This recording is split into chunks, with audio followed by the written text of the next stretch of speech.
বরমশাইও চলে গেছে আর বাবানকে খাইয়ে ঘুম পাড়িয়ে দিয়ে এলাম। আর এখন চলে এলাম ছাদে কাটারটা নিয়ে। আর এই দেখো আমার হাতে কাটার, আর আমার পিছনে যে গাছটা আছে দেখতে পাচ্ছ, ওটাকেই এখন আমি কাটাই ছাটাই করব।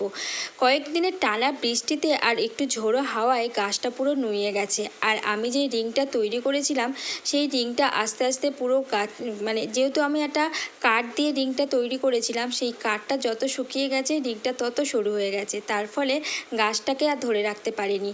যাই হোক, এখন গাছের সমস্ত ডালগুলোকে আমি এখন কেটে দেবো। আর তারপরে দেখবে কয়েকদিন পরে আবারও কিন্তু নতুন নতুন ব্রাঞ্চ বাড়াতে শুরু করবে। তো যাই হোক, গাছের গোড়ার যে টবের মাটিতে যেসব আগাছাগুলো ছিল সেগুলোও সব পরিষ্কার করে নিলাম। আর পরিষ্কার করতে করতে একটা পর্তুলিকা গাছও দেখতে পেলাম। ওই গাছটাকে আমি এখন অন্য কোনো একটা জায়গায় বসিয়ে দেবো।